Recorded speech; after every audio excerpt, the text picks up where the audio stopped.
Good morning, good afternoon, good evening, wherever you're listening today to episode 184 of the Treaty Talk podcast with myself, Jack Neville, and Matt Callan of the Weekly Observer and Vale Star. Both our senior teams are in action this weekend. Both are looking for Munster final places. We also have the under-20s to look back on and look ahead to that minor football game after we missed it last week. So do stay tuned for all that and more. The impression again we get out with what you put into it. It's like a walk of life.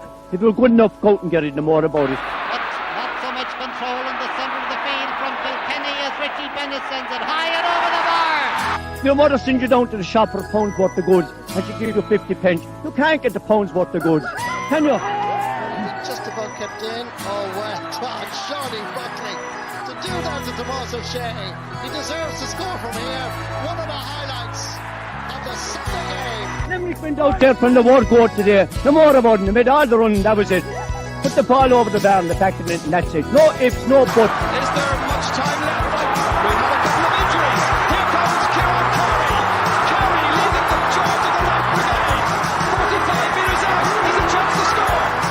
He's put it high. There's no sympathy in this game for anybody.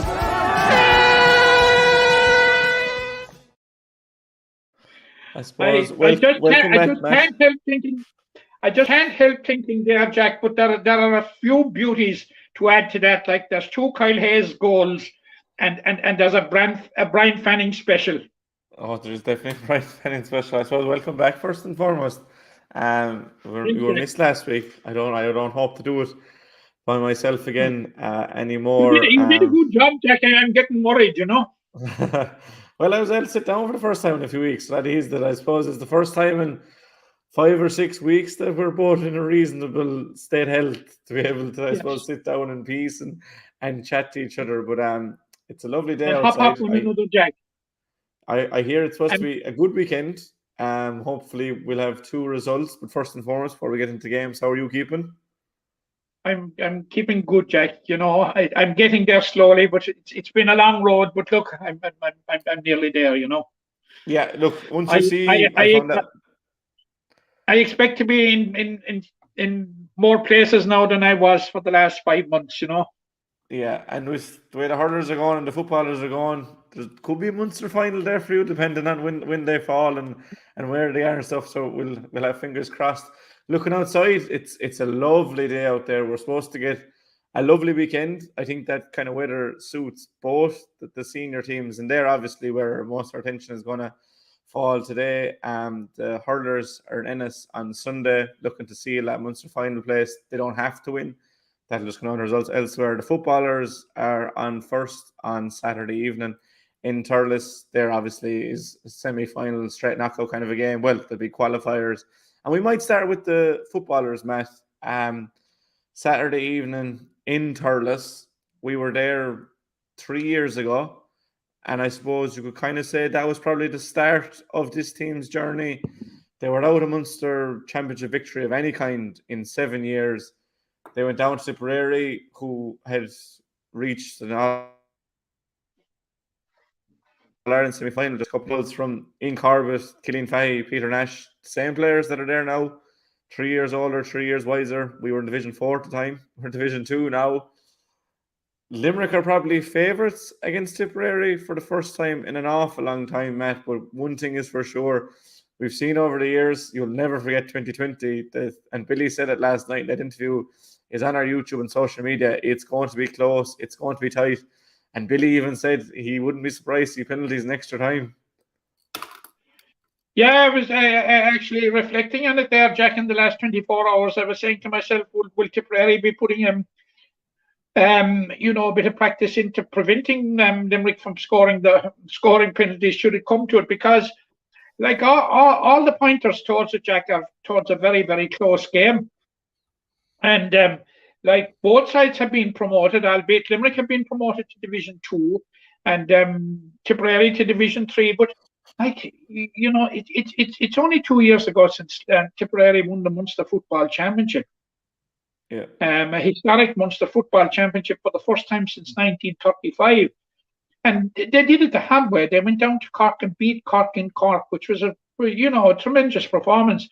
And, all right, they got beaten by Mayo in the All-Ireland semi-final, but they had a dreadful start in that semi-final, if you recall, with some early Mayo goals, but fought their way back into it. And you don't become a bad team overnight, but maybe there was a bit of a hangover from 2020 that carried them into 2021 and saw them relegated to Division 4. But they were in good company going into Division 4 because Cavan had won the Ulster Championship and surprisingly beaten Donegal in the 2020 Ulster final, and they too fell through the trapdoor to Division 4. So Tipperary haven't become a bad team overnight. They haven't their sojourn in Division 4 was very, very, very short. It was the minimum amount of time, just down and straight back up. And mind you, they didn't start too well. It didn't augur too well in the early rounds of the league for them. They drew with Waterford the first day out, I think, and suffered a heavy defeat to Leitrim, was it in round 2, and looked as if they were, that they were going to be anchored in Division 4 for a while, but pulled it all together again and ran Cavan so close there in the Division 4 final. So, it would be foolhardy on our part or anybody's part to underestimate the threat that Tipperary are going to bring on Saturday evening. Yeah, it definitely would be. You mentioned there about their Division 4 team, but they don't get bad overnight. I was in Croke Park for their final against Cavan. They probably should have won the game. Cavan just got to run them towards the end. And we saw what Cavan did to Donegal last weekend. So these teams can bring it on Championship Day. They have Conor Sweeney still. They've lost, obviously, Mike Quinlan is a huge loss. And there's a few more kind of injured. Or I know Robbie Kiley is looking to be back fit and they've brought in a few more players. But that 2020 game, Matt, would it linger on the Limerick players' minds? There's obviously a huge turnover, crossover of players. I'd imagine there's the bones of 12, 15 of them still starting. And for anyone that doesn't remember, Limerick looked home and hosed. Tipperary brought it back. Limerick kind of went ahead again then it wasn't a sideline ball. It looked like it was a sideline ball. It was a free from the sideline from Conor Sweeney to bring it to extra time and then just Brian Fox then did the damage and he won't be around.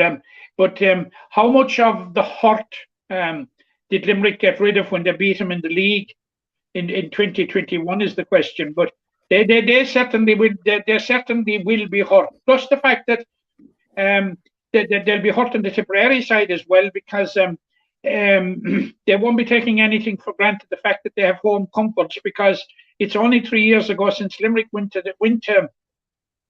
Thurles, Jack, as rank outsiders and came away with a very, very, very good victory. So Tipperary won't be taking anything for granted either. But certainly it will be on the minds of a certain amount of the Limerick players that were involved in that. It was just heartbreaking in the Gaelic grounds that evening. First of all, you had this, it was a point for the ages. It was a Morris Fitzgerald-esque effort on the part of Conor McSweeney and to put it over the bar and then to go to extra time and then to lose in the circumstances it is.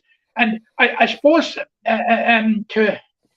add to the hurt, the fact that Tipperary went on and won the Munster Championship. It definitely made the defeat much worse.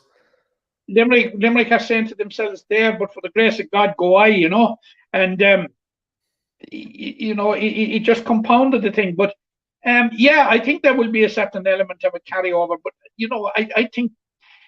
I think Billy Lee will try to shut that sort of stuff out for the simple reason. What he will be focusing on is what has happened since.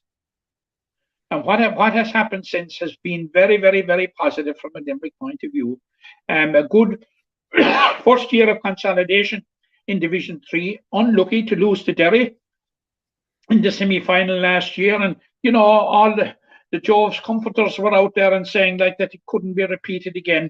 And that was back there in 2021. It was a truncated version of the league, which, and you'd say to yourself, over 7 games, can Limerick do it? And the answer, of course, Jack, is an emphatic yes. Yeah, it was definitely yes. And I suppose for Tip as well, there's that added caveat that if they lose to Limerick, they're out of the All Ireland Senior Championship, for want of a better word, and into the Tailteann Cup. Limerick will be into the qualifiers. I know it's still up in air. Like, Cavan are definitely the front runners now in the Tailteann Cup after losing to Donegal, but Tipperary could join them there. But before I get on to more in the Tipperary game, I'd say it's a handful of Limerick games you've missed over however long you've been covering Limerick, or however long you've been supporting Limerick. How did you find, I suppose, listening to the penalty shootout, the first penalty shootout of all time, and you weren't there? How did you, I suppose, negotiate that? Well, I was in very, very good supportive company when the penalty shoot was taking place. There was a Glenrue GAA function, and we were huddled around our phones, listening to it. And when I heard Ian Corbett was coming up for the first penalty, I said the right man in the right place anyway, and he subsequently buried it. And because I had an idea, I was saying to myself, if Robbie Burke is taking one now, that's a banker, that kind of thing. But yeah, look, it was fantastic, and Brian Donovan's experience in football, and James Norton's penalty was actually clinical, Jack. It was as near as doesn't matter to the perfect penalty. But don't forget Nashi. Nashi was going to be taking number 5, and I've met him since, and he insists it was going to be a banker. Well, you've seen the picture of the 5 boys lining up, and Peter Nash is laughing. He knows the job is going to be done, because I'd say he'd full confidence in his 4 penalty takers, but also in Donal O'Sullivan. Like, he's probably a nightmare for a forward to face into just the sheer size of him, first of all, and we know what he can do with his hands and feet. Then obviously he keeps Limerick in the game with that point blank save that obviously we've seen on the highlights since. And absolutely, and of course, Donal O'Sullivan, when you're facing up to a penalty, is a formidable opponent. Yeah, I was talking about it during the day. His head is nearly touching the crossbar, not to mind his arms. And he's just a brilliant goalkeeper. And yeah, that's the point, Jack. Apart from his size and apart from his experience, Donal O'Sullivan is a damn good goalkeeper.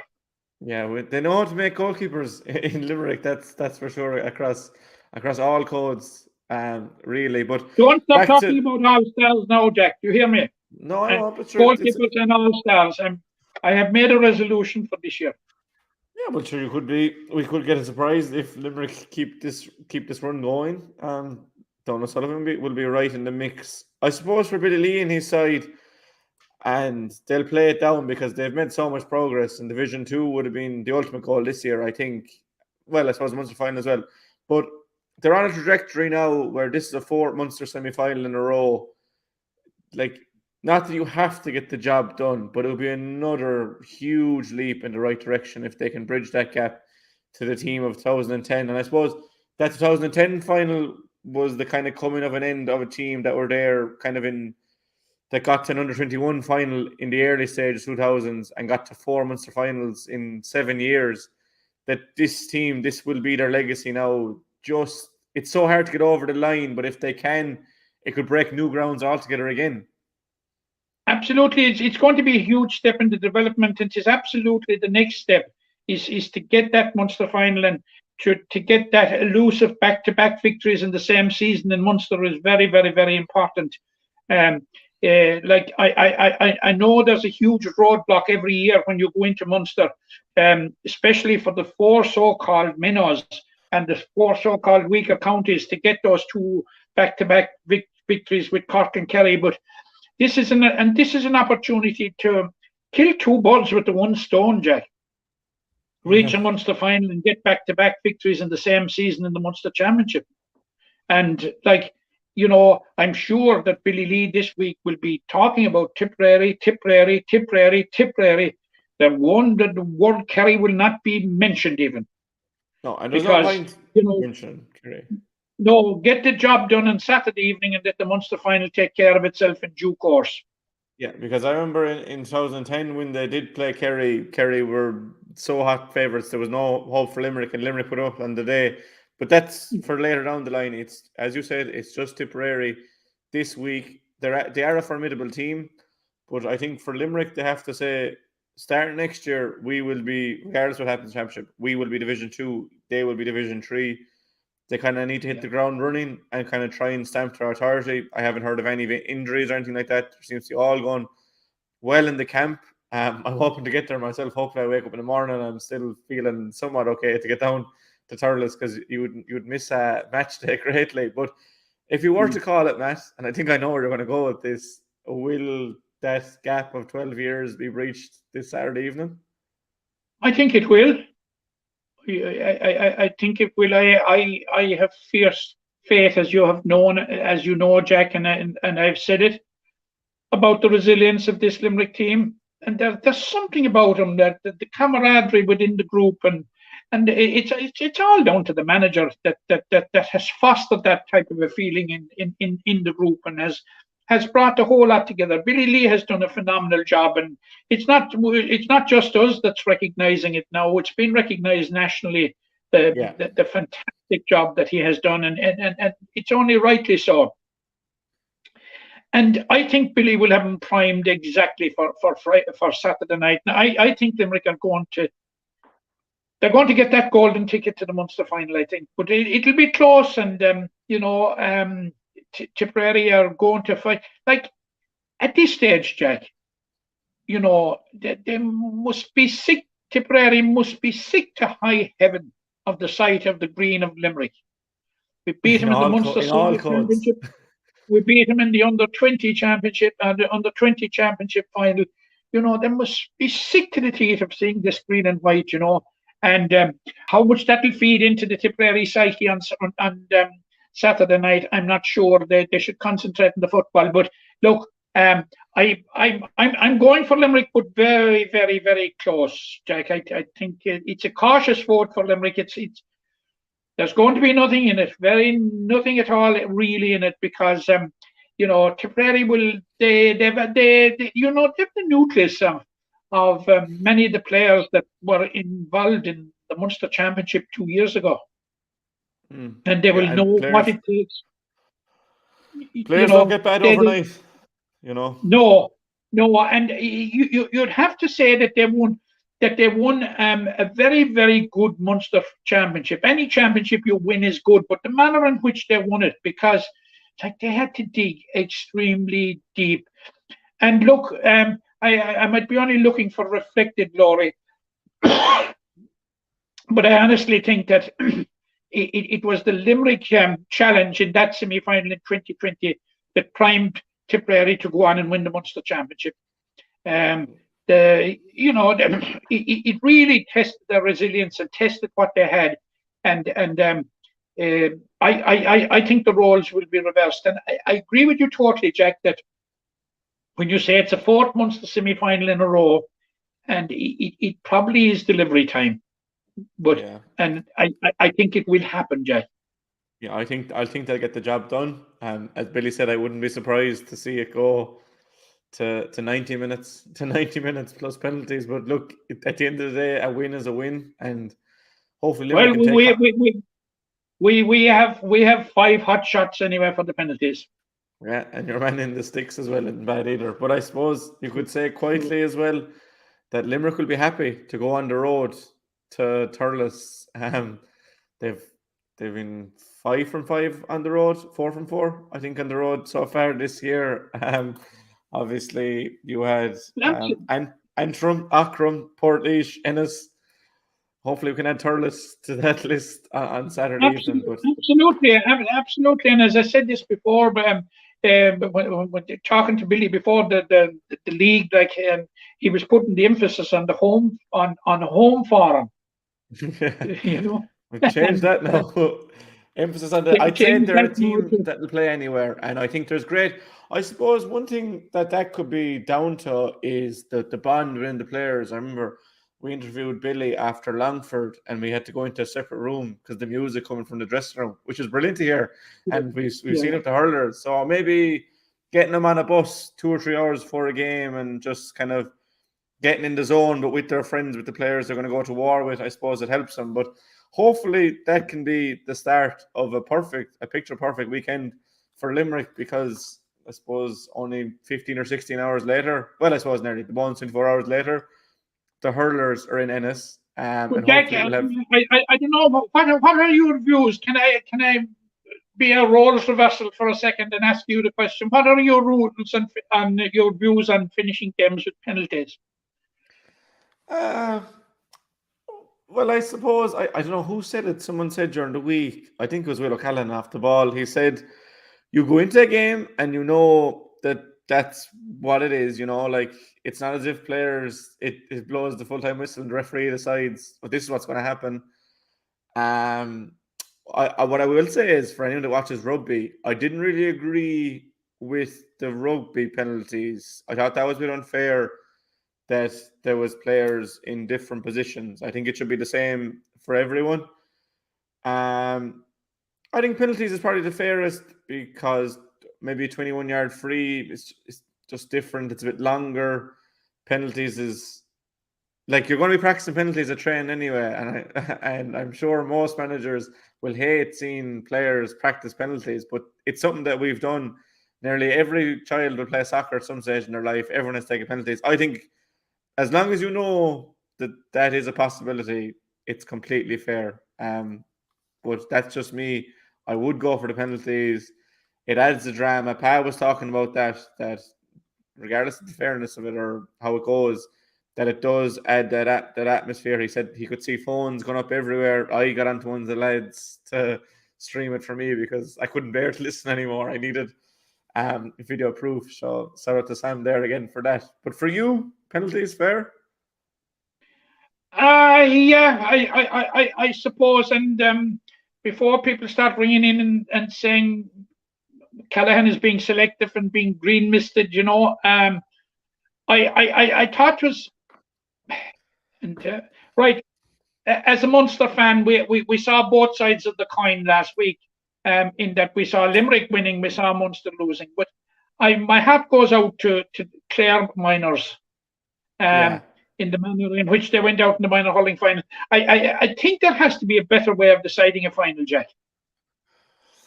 And I think a final maybe is something we're looking at. And also, is there any reason why? Remember Limerick beat Clare in the league in 2018, and Colin Ryan got that.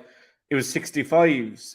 Is there a reason that that was changed? Is it because they're younger and they wouldn't be expected, I suppose, to hit the ball that far? Or I don't know, but I honestly think if Miners they put in such an effort, and anyone that puts in such an effort to get to a final, I think it's a cruel way of deciding. It's a cruel and crude way of deciding it, Jack. Yeah, no, it definitely is for players of that age. It is a big blow. But and they have to go into players school. of any age that get to a final, like. Yeah, I think for a final, I suppose, but you can't have penalties in the semi-final and not have them in a final. What I would say, go on. I thought there was a provision there that finals would be treated differently. Yeah, but I suppose with the leaving cert coming up, and some of them might even be involved in the junior cert, I suppose they were confident. One solution that I think that could be very interesting is for hurling and football is after whatever the extra time, the ball is thrown in and first score wins. First score of any kind wins the game. Yeah. I don't know, but then you'd have people looking for soft frees and things, or... but I would offer an immediate solution for minor anyway, abandon the charade. It is only a charade, and we have been involved in the charade a couple of years of this thing that Galway have to play the losers of Munster and they play the losers of Leinster in a round robin. Yeah. What's that all about? Put Galway into Leinster. They're in Leinster in the 20s, which we saw. So yeah, the Galway conundrum, the penalty conundrum, they're all for days down the line. Jack, it's not Galway's fault that they're not in Leinster. No. And look, they've shown an incredible record without playing games. So imagine how good they could be if they actually got a taste for a game and got a few under their belt. But You know, and I have to justify during the week like that you know, Laois and Offaly wouldn't be contesting the Leinster minor final if Galway were in Leinster. Sure, how can anyone make a statement like that? Jack, I don't honestly know, but you know, I remember this charade with this round robin thing, and Jack, I don't know. Yeah, I don't know. Look, Like, we might leave that for another day when we don't have the games to look forward to that we do, because you know, if the people that are tweaking parts of the rules and parts of the association may devote more time to things like that than to fixing things that are not broken, we'd be much better off. yeah, certainly something that wasn't broken, that was fixed, that did work, was the round robin in the senior championship, and I suppose that's coming to fruition now. We've seen Limerick will round out their campaign this Sunday. They're guaranteed to be in that Ireland series regardless. They beat Clare during the Munster final. If they lose and Clare beat Waterford, they're in the Munster final with Clare. If they beat Clare and Waterford beat Clare, it's Limerick-Waterford final. There's still a chance for Cork to get into final. Tip aren't gone yet, regardless of what people write. Tip still have a chance. They need an awful lot of things to go their way, and they need to give an unmerciful bet into Cork. But look, that's not out of the equation. But we'll focus on Limerick first and against. Yeah, I think, Jack, before you just go off that point, I suppose that underlines in many ways the success of the competition. And here we are going into the penultimate round of 5, and you have 5 teams still involved. That everybody has a chance, from Limerick up there on high with 6 points to Tipperary and Cork down there at the bottom with no points. You know, it's absolutely fascinating. It is fascinating. I think people writing off Tipperary and Cork could get a shock, because we'll get into predictions in a while. But Ennis, well, there's one thing about Tip and Cork is that the two of them can't qualify. Yeah, Limerick. Tip and Cork can qualify. Any other iterations, and it has to involve Limerick as well, because they're through. 4 o'clock on Ennis could be. We could have the 3 decided. If Waterford beat Cork at 2 o'clock, it's Limerick, Waterford, Clare, and then it'll just be a case of playing for that Munster final. But just focusing on Limerick last weekend against Tipperary, because we haven't spoke about that. Great sign of a team, Matt, to not play for an hour and turn it on for 10 minutes and you win by 7 points. And that's pretty much what Limerick did, calling a spade. And I think the worry for other teams is every team has a bad day in them. If that's Limerick's bad day and they still got over the line, what's to come? Yeah, we'll take the bad day, Jack. We'll take the bad day. And your summary is right, because apart from the first 10 minutes and the last 10 minutes, Tipperary dominated the game and looked as if they were going to cause a major shock. And like Columbanna, like if you look at Tipperary's season, Jack, I was impressed with Tipperary the first day I saw them down against Waterford in the opening round of the championship, and I probably said that here. And where it went horribly wrong for Tip, in my opinion, was in that first half against Clare, when they were absolutely bombarded. But if you extrapolate that out of Tipperary's 3 performances, there are positive signs for Tipperary. There isn't any doubt about that. And the positive signs are, of course, that those young players coming through who are making the step up. And I'm talking about the like of Craig Morgan, the like of Dylan Quirk, Jake Morris stepping on a bit, and you have Dara Stakelum, and then particularly Ger Brown. Mark Keogh. You know, Mark Keogh, yeah. That's a huge positive for Tipperary, and like really what they did was they out Limerick. Yeah, physicality. In physicality, work rate, and Limerick got no time on the ball, no time to do what Limerick do best in the use of the ball and all that sort of thing, particularly in the middle third. Now Limerick posed danger once it got into the final line because, of course, of the superb performance and the superb form at the moment of Aaron Gillan, which it's a joy to watch. And before you asked me the question, it wasn't a red card by any manner or means. Yeah, like I want to ask you, I wasn't even going to ask you that because for me, it's never a red card. He has no hand in the hurley by the time he hits Ronan Maher. It was wild. It was a yellow card. That's fair enough. He was very close to the ball. And if I know it's a game of inches, but I mean, he was very close to the ball. If he hits the ball, it's a brilliant tackle. He probably realizes himself that he's a bit late. He has it swung, so he can't not swing. Like, that's impossible. So let's go. It's a yellow card. Move on. Well, I do have a question for you about Aaron Gillan. If you were the manager, or if you want to put yourself in the position to mark him, do you mark him from the front or do you mark him from the back? Because we were talking about it last night. We were at a hurling game. Shout out to Skeeton Juniors for beating Fiona. But do you want to mark? Jack, how is it I knew that when I Skeeton won, you were going to bring it down? Yeah, but sure, look, you have to promote your own. It was the first game I was able to go to in 5 weeks. So I was going to get that in there. But one of the lads did say 16 points to 9 or something, Jack, was it? Oh, it was 17 points to 9. 1-7. I think it was. Did the boys get a goal? 17-9. Yeah, you're right there. And see, you don't miss much. But one of the boys said, do you let Aaron Gillan, do you mark him from behind so that he doesn't catch it over you, but he scores 10 points off you? Or do you mark him from the front and he catches 3 behind you and scores 3 goals? Because realistically, he's going to win the ball. Flip a coin. It's just like, it's David Clifford-esque. It is the form that Aaron Gillan is in at the moment, Jack. It is flip a coin. How do you cope with him? Like, if you go back to the Waterford game, Jack, some of the scores he got were off the charts. Some of the points he got were just simply off the charts.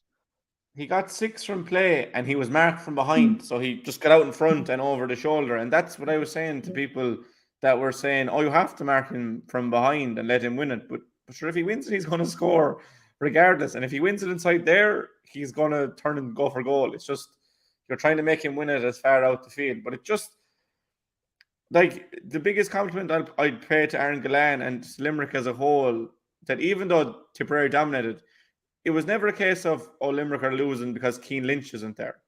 It's kind of gone to, and Keane Lynch is the best hurler in Ireland. There's no doubt about that. Yes. But Limerick have got to a stage now where it's about the system and the players know their roles, and if they can catch fire for a few minutes. John Carly repeatedly says the process, and but for a minute, Jack, if we could switch from one end of the field to the other, and the performance of Mikey, the performance of Mikey Casey. That's just like he was missing. Like we were talking about off air, like he was missing for 2 years. Like 1 year, I'm a big soccer fan. Like I support Liverpool, and everyone is raving about Virgil van Dijk, and rightly so. He tore his cruciate and he's back to nearly his level now. Everyone has that process, Jack.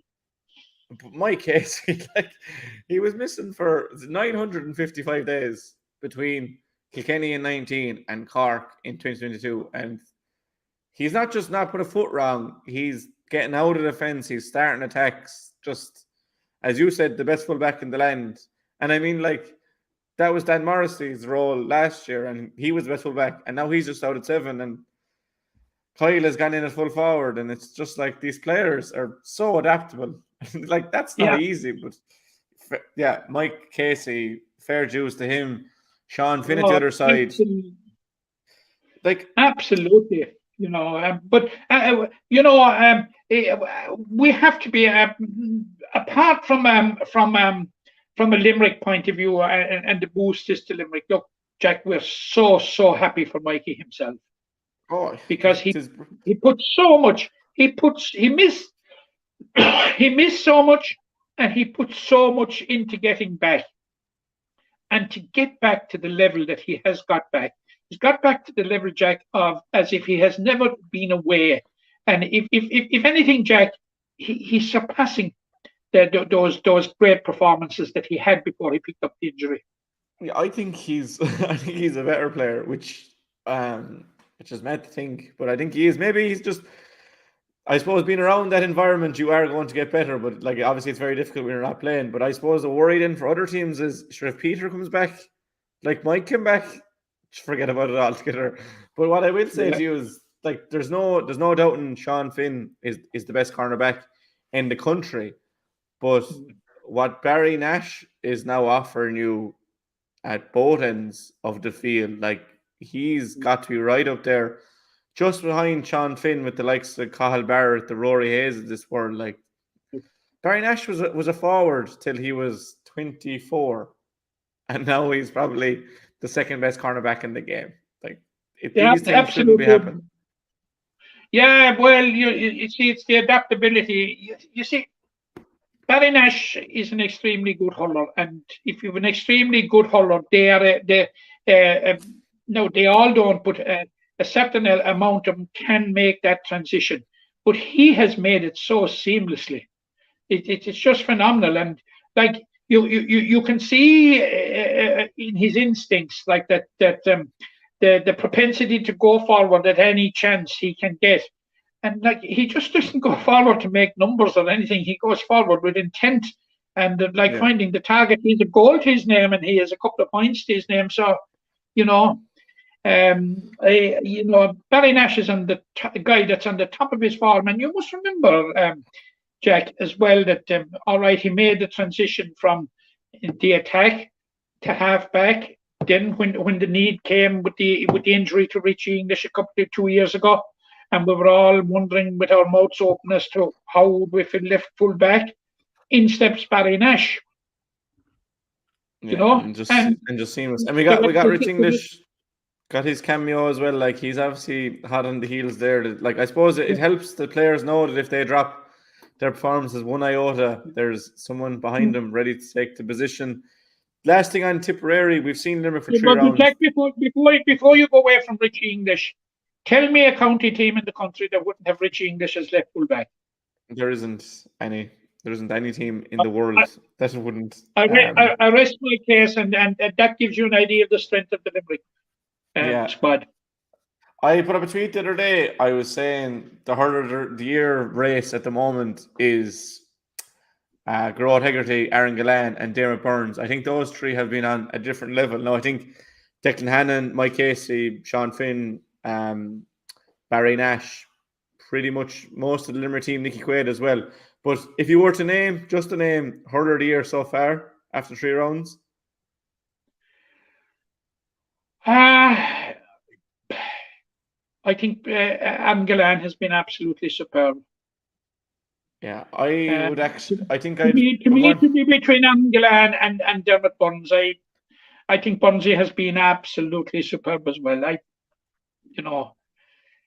It's I'd go for the other one. I'd go for Gerard Hegarty. I think 2 years ago when he was Hurler of the Year, it was kind of from his score. Now he's kind of setting up and just work rate. But it's brilliant to have that these players can just step up again in the absence. Oh yeah, I think that Gerard is having a fantastic season, and I again repeat what I say, that I don't think that Gerard Hegarty has been afforded the protection that he should be. And he's been singled out by opponents for special treatment, and I think Aaron Gillan to a certain degree the same, And I have no doubt. I have no problems whatsoever in Gerard Hegarty and Aaron Gillan be singled out for special treatment, provided it's completely within the rules, Jack. Yeah, if you'd love to get a camera on the two of them, because off the ball they're getting it the whole game. But sure, that's just. As long as it's within the rules, that's fair enough, and it's up to the lads to hold their own. And they're certainly doing that. I suppose for Limerick, Tom Morrissey is another that's starting to heat up. He was a bit cold the first 2 games. I'm sure he'd admit that himself. William O'Donoghue was taken off. I'd hate to mark Will this weekend because he'll have a point to prove. And for me, he's the best midfielder in the country. On to Clare, Matt. Look, you're guaranteed to be through. I suppose you want to retain your Munster title and you want to get into the final on your own merit. Do you think John Kiley will go pretty much full strength, or will he start to afford the others a chance? That is something, Jack, that has exercised my mind during the week in anticipation of the team being named. It's a small bit of a dilemma in many ways for John Kiley. What does he do? You know, I think he will probably opt for full strength. Yeah. Possibly to keep the momentum going. Number one, and number two, I think because while there is a vestige of doubt there of qualifying for the Munster final, I think he'll want to put his best foot forward and pull out all the stops, you know, and put it to bed once and for all, you know, on Sunday. And there's also a break as well. If I were a betting man, which I'm not, I would be of the opinion that John Kiley will go as strong as he can. Yeah. He'll name us a very strong side now. Now he might tweak it around a bit. You know, Yeah. I possibly would see maybe a start for Seamus Flanagan to give him more game time at whose expense, I don't know. Well, Cathal O'Neill came off, and it looked like could have been injury. Maybe Cathal will get a break because he's been fantastic in his first couple of his first championship start, but first couple of championship appearances. I do feel bad for Adam English and Colin Coughlin because I feel like they would have played because it would have been a chance to experience the white hot heat of championship with little repercussions because Limerick are guaranteed to go through, if you get me. But obviously they won't be burned now with an All-Ireland final to come, and we'll touch on that in a while. So yeah, it'll be interesting to see which way he goes. But I'm sure for a lot of them, and again, a lot of the same players, that defeat in 2018 in Ennis will probably linger a bit. And it wasn't just Limerick lost by a couple of points. They were well beaten that day. And I know they went on to win All-Ireland, but that was one of the lowest days I've experienced as a Limerick fan. The lowest one came against Clare in 2013, but we'll forget about that game. But like with the footballers in Thurles or in the Gaelic rounds, there will be that small bit of revenge in the back of the mind. There will be, and Clare are trying to, derive oxygen from that victory of 4 years ago, and they're kind of rubbing our noses in it and a bit, So, look, Limerick and Clare are games that take on a life of their own. It's one of the keenest rivalries in the game, and it's very, very hard to predict the outcome, particularly when the games are in Ennis. It's a difficult place to go, Jack. And you have Clare on an all-time high in that they have victories over the big two, But just a little history lesson, Jack, for today. Clare beat Cork and Tipperary in the Munster Championship when it was knockout in 1955, and were red hot favourites going into the Munster final against Limerick. And Limerick, nobody told Limerick about it. And Mackey's Greyhounds came out and they won the game by 2-16 to 2-6, as far as I know. On a day when the late Father Liam Ryan captained Limerick. He was only 21 years of age. He is the youngest ever Munster winning captain, before and since. Father Liam Ryan of Cappamore, the late Father Liam Ryan of Cappamore, was the Limerick captain that day. Limerick subsequently lost the All-Ireland semi-final to Wexford. But that will tell you about. It gives you a little bit of a background of. I know it's over a half a century ago now. It's 67 years ago. Yeah. There's a long time ago, but the omens are good, and you take that, but it's hard to call because if Limerick hadn't beaten Tipperary, I would be very in Limerick's favour. But I suppose the hunger never wanes from Limerick. That's fair to say because they've retained All-Ireland. They've won 3 in 4 years. But for Clare, if they lose, it puts huge pressure on that last day with Waterford, especially, regardless of Waterford's. I suppose if Waterford lose to Cork, Clare know that they lost to Limerick and lost to Waterford could see them out of the championship. So, and Clare are pretty much written off before championship. I think that's fair to say that 90% of people had expected Limerick, Waterford, and probably Cork to come through. So they've exceeded expectations already, but they'd love to get one over Limerick. I'll start at 2:00 in Dungarvan, Waterford versus Cork. How do you see that going? Jack, based on form, it should be a gimme for Waterford, but it's not. It's not. Cork are in the last chance salon, and Cork would be hoping that there is one big performance in them, and that it will be on Sunday, and that they will revive their championship hopes. Now I'm listening to this thing, and I listened to this latest yesterday that perhaps the close confines of Walsh Park do not suit Waterford. Yeah. I would think that they would be less likely to suit Cork, who like an open, expansive game. But I think the greatest argument against that is that Liam Cahill hasn't lost a game in Walsh Park in his reign. He hasn't lost many games, bar games against Limerick, though, so anything. I think that turfs that argument out the window, but that includes a win over Limerick in the league in Walsh Park. True, but we've seen how Limerick have approached the league in recent years. I'm going to push you here for an answer, because it won't make an impact on Sunday's game between Limerick and Clare immediately, because both teams will be going out to win. But at the same time, if Waterford win, the two teams are through, so it makes no odds. But if you were to call it Waterford and Cork, I think Waterford will probably win it, but it's not going to be easy, Jack. Waterford will probably win it because Waterford's back's up to the wall, Jack. Because you picture Limerick being in this situation, having to win the game to stay in the championship. And because if we'll say Cork, but Waterford are in a similar situation, because how would you fancy going to Ennis in the last round? yeah, I think Waterford's path to the knockout stages of the championship, Jack, is fraught with a lot of landmines, and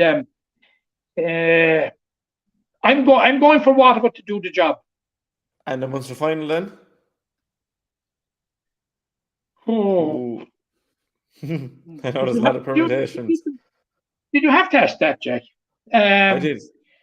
If Waterford win, it'll be Limerick against the winners of Clare and Waterford. And that will be? I'd say it'll be Limerick-Clare final. Limerick-Clare. I have a feeling for Cork that they'll come right in the last two games. I think they'll move around players. I think they'll beat Waterford, and I think they'll beat Tipperary well when they need to in the final round. I think Waterford will beat Clare, and I think Waterford and Cork will come through. Now, I've done a permutation this week. That mightn't be a possibility, but that's how I see it. And a Limerick-Waterford. I think Clare could easily beat Limerick this Sunday. But I think if Limerick go for it, they'll win. They'll go to 8 points. And then I think... Well, I think Clare could easily beat Limerick this weekend, but I also think that they won't. Yeah, that's just my bold prediction, that it'll be a Limerick-Waterford final and Cork will come through third. That Clare will miss out because of a loss to Limerick and a loss to Waterford, who have it all to do. But it's great to have games like that where they're in the melting pot. We've had 4 rounds of games. Now, I know any team has only played 3 games, Limerick and Tipperary, but that it's still all to play for. And the same with Leinster. Now, Leinster is probably a bit more straightforward, but we'll leave that off for the time being. Well, I'm going for Galway, Kilkenny, and Dublin and Leinster. Yeah, I would be the same as you then. And early doors, Limerick, Kilkenny, All Ireland final. There we go. Early doors. I said it. But that's what I want anyway. I helped you, but I'm not responding. Yeah, well, they've been waiting for it since 2019, so they'll get it eventually, I think. But we'll have 2 Munster finals to look forward to, so at 6:00 on Sunday evening. Yeah, that is my opinion, Jack. I think we're capable of winning both games, and I think we will. No, none of them are going to be easy. None of them are going to be easy. Make no mistake about it. None of them are going to be easy, but I think we're capable of winning both games, and we can sit back the following weekend and let Cork, Tip, Waterford, and Clare battle it out. Yeah, well, talking about the following weekend, we'll have an All Ireland final guaranteed, and we'll discuss that more in depth next week, Matt.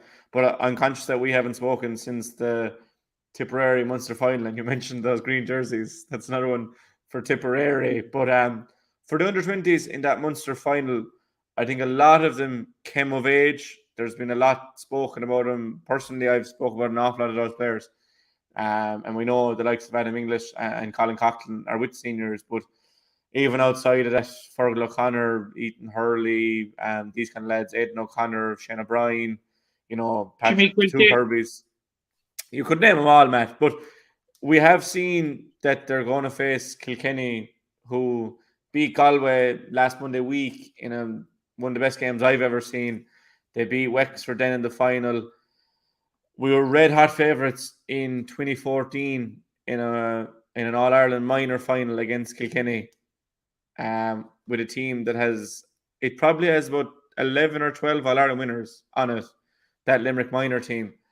In 2019, obviously, that lost in the semi-final. Kilkenny are there to upset Limerick, but just touching on the Tipperary game as a whole, Matt, and just a broad look forward to the All-Ireland final, it's definitely more positive for Limerick and the academy and the young players coming through, that production line shows no sign of stopping. It is absolutely fantastic, and dare I mention again the unmentionable about if Cathal O'Neill was in among them, but it was great. It was great the last day to see Patrick O'Donovan making an impressive cameo appearance towards the finish of it. Yeah, and that's a major boost as well, because like Patrick played with the senior team earlier in the year and who has been dogged by injury since, and like it's fantastic. That was like money in the bank all along. So yeah, I think Limerick are in a good place, and I agree with you about the players that are really, really stepping up. Fergal O'Connor has been a revelation at full back. Chris Thomas has been excellent. Evan O'Leary. You can go through them without wanting to name them all, but yeah, they're in a good place, and I know we'll be talking more about it in depth next week. And just a reminder that Limerick and Kilkenny have only ever met once in the that was in the under-21 final, when it was in that incarnation, and Limerick won it handsomely. Look at that team. Team. Tom Morrissey was captain of that team. Yeah, like off the top of my head, you had Sean Finn was corner back, you had Kyle was centre back. Obviously, Colin Ryan, Robbie Hanley, midfield, they both won All Ireland medals. The forward line, Keane Lynch, Barry Murphy, Aaron Gillan, all won All Ireland medals. Peter Casey, Tom Morrissey, and Barry Nash was the full forward line. You also Terence Flanagan didn't play at all that year, which just goes to show the depth. And I suppose for that 20s team this year, we've no Dermot Hegarty, no Liam Lynch. Obviously only had Colin O'Neill for one game, how vital that was. But just the production line in Limerick is a joy. And again, we won't dwell on that too much, because next week we'll be talking about it more. Production lines for the football, then obviously, has been that bit slower. They're at different levels. That's fair to say. The academy is there.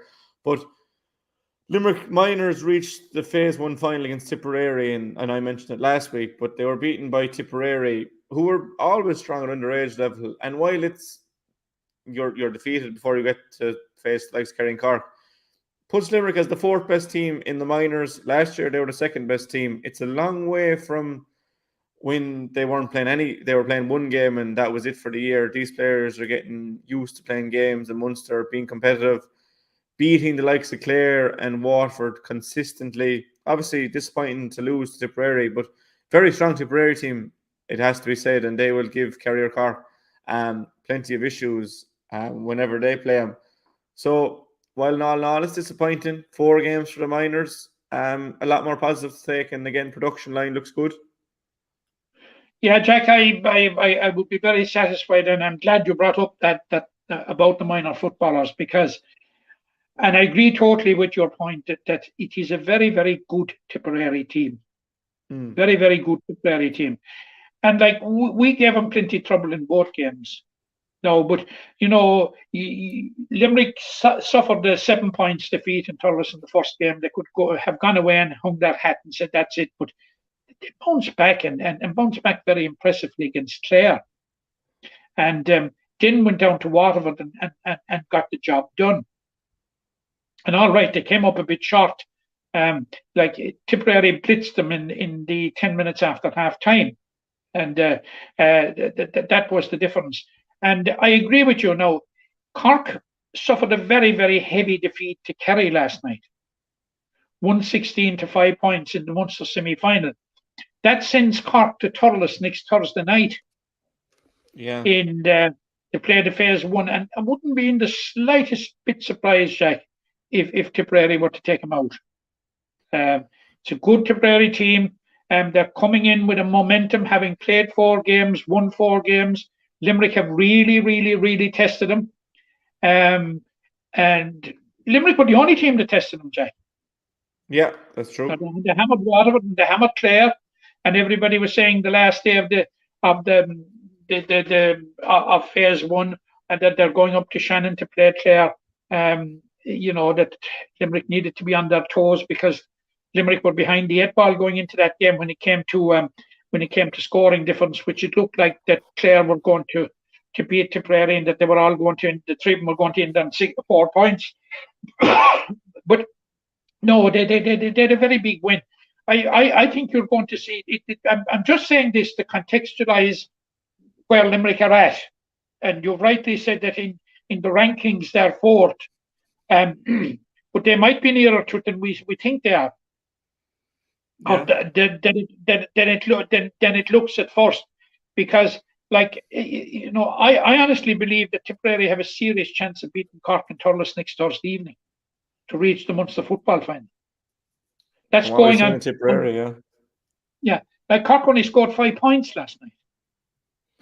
Well, they've seen how good Kerry can be either as well. So we'll get a better gauge of where. But I'm saying all that. What am I talking about? Cork and Kerry and Tipperary about? I'm just saying that.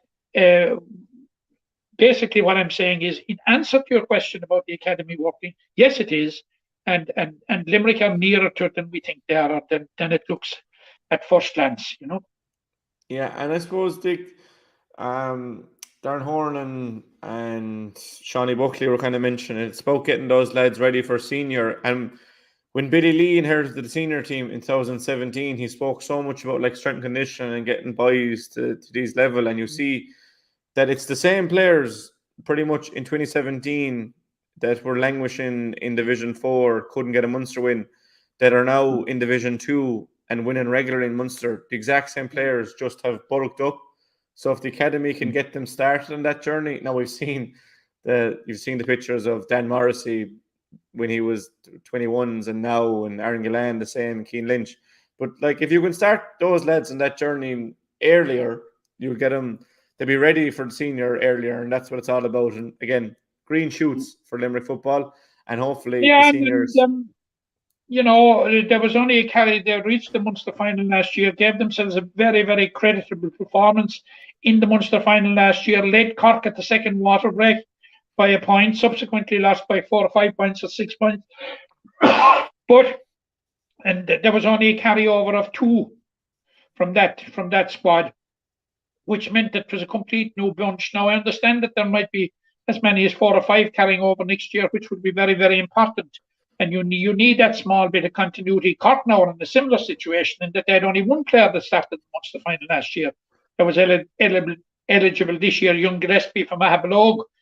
And they had another chap, Brian Hayes from Nemo, who was a sub lad. He was number 26 last year. So they didn't have much of a carryover either. But you need the 3 or 4. It's a big help.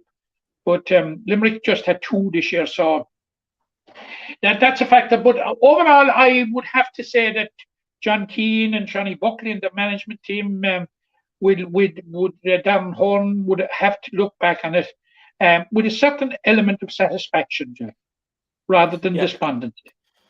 And I suppose really it'll be 3 or 4 years' time. They've made the breakthrough at minor to reach the final last year. It'll be a case of, can we get to 20s final down the line? Hopefully we'll have had the senior final this year to look back on. But yeah, green shoots for the Limerick footballers in that regard. There's Celtic Challenge, Matt, this weekend. There's a semi-final involving the Limerick team. Yeah, there is. The Celtic Challenge it has reached the knockout stages. Both Limerick Sarsfields and Limerick Treaty were competing in Curran John Scott. Last weekend, unfortunately, Limerick Treaty bowed out in that they lost to North Cork, 118 to 12 points. But Limerick Sarsfields, who were drawn from West Limerick and Limerick City, travelled all the way down to Nolan Park to take on Kilkenny Blacks and won by 518 to 216, which was a fantastic performance. And well done to everybody that's involved with him. Now I know Peter Nash is the GDA with him, and Jerry Murphy of Blanton is with him, and David O'D and Chris Sexton, others. They've done a great job. And just to put it into context, it's under 17, the Celtic Challenge, and it's for players that just miss out on making the county teams. So it would be a pretty high standard. So whilst Limerick Treaty are out of the competition, Limerick Sarsfields are through to the semi-final, and they will face Dublin in Claughaun on this Sunday noon at 12 noon. They will take on Dublin for a place in the final. The other semi-final is between North Cork and Cork City. So it will be a Cork team in the final. And now I'm not so sure of the mechanics of it or how it came about. But Limerick have played North Cork already, and heretofore in the format of the Celtic Challenge, that would not have happened. So are we tweaking again and repairing something that's not broken?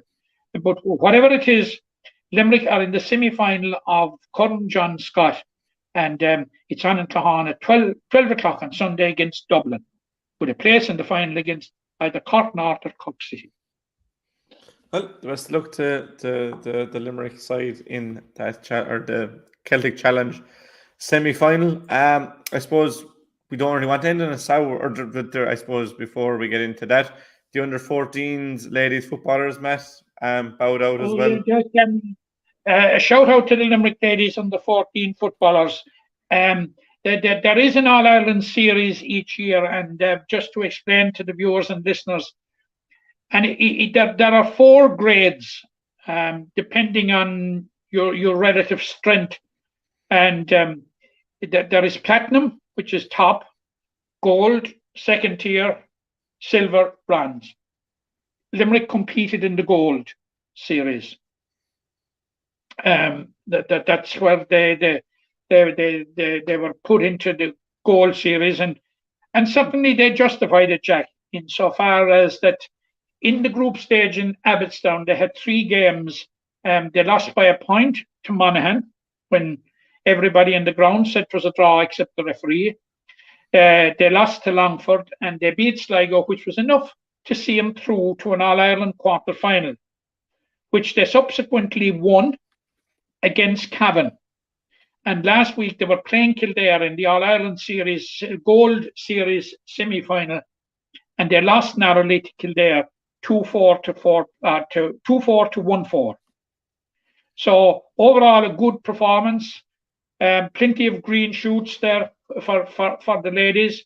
Well done to John McNamara and his management team. They did a great job with him there over the year, and fair play to him to come so near and reaching an All-Ireland final. But it augurs well for the future. Yeah, more green shoots for Limerick football this time for the ladies. There also is the issue with Camogie, Matt, and it just has to be brought to people's attention. Just again, the layout, and you had mentioned it in the league, how unfair it was for Limerick to be on the road twice in a row, and the championship draw is worse again, even with the teams they're playing. But I'll leave you put your point across there. But it's not fair, pretty much. Jack, I'm appealing through this medium and through any medium possible. Will anybody give me the semblance even of a cogent argument to justify the following? Limerick were drawn in group with Cork, Kilkenny, and Clare in the league. Their first 2 games were away from home against Kilkenny and Cork, and we have discussed this in the past. And we thought it couldn't happen again. Now in the championship, Limerick were drawn with All-Ireland champions Galway, their immediate predecessors Kilkenny, Offaly, the team that sent them down in the relegation playoff, Down, and Antrim. And guess what, Jack? The first two games against Galway and Kilkenny are away from home. How can it happen? Am I missing something, Jack? If I am, or if it's old age or whatever it is, tell me, because I can't find a semblance of a cogent argument to justify it. Here are we making 2 competitions in the same year, drawn against the big guns, and have to go away to both of them in the first 2 rounds. First 2 rounds, back-to-back away games. Yeah, like I think it's the look of the draw who you're drawn with. It's just unfortunate that it is Galway and Kilkenny.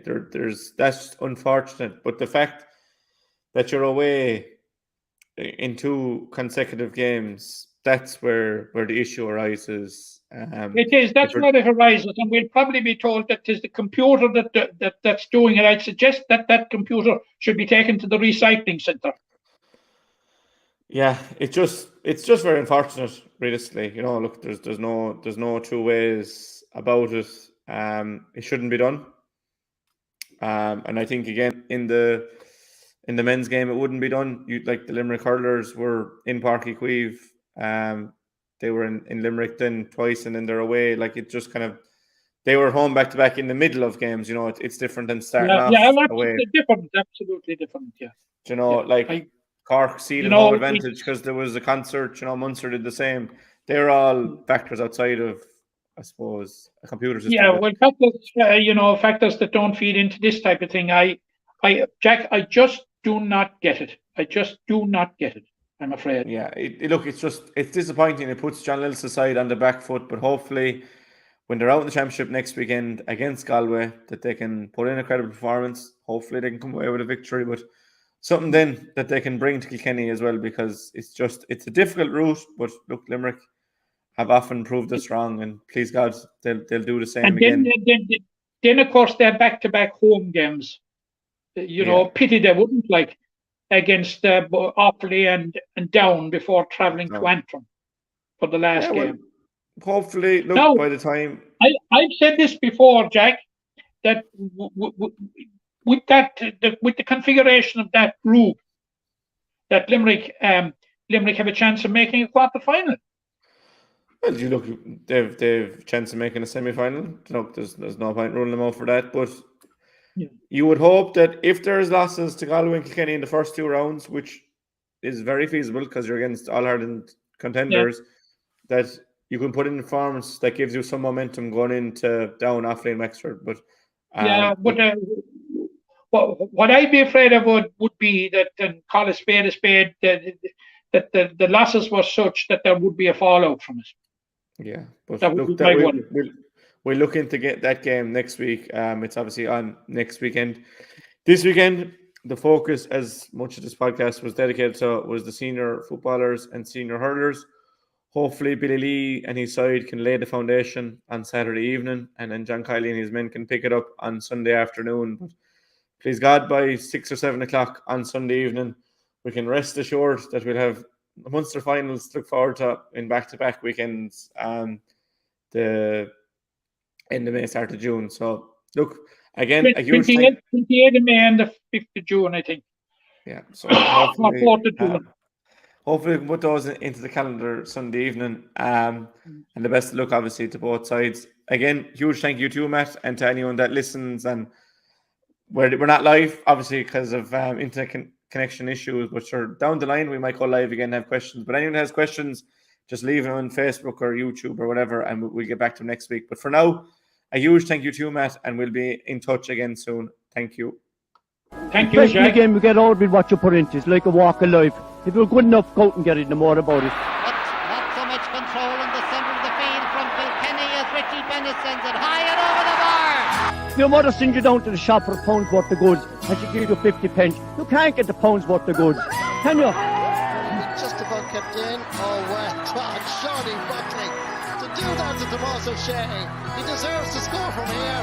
One of the highlights of the Sunday game. Limerick went out there from the word court today. No more about it. They made all the running, that was it. Put the ball over the bar and the back of it, and that's it. No ifs, no buts. Is there much time left? We have a couple of injuries. Here comes Kieran Carey. Carey leading the charge of the right brigade. 45 metres out. He's a chance to score. He's put it high. There's no sympathy in this game for anybody.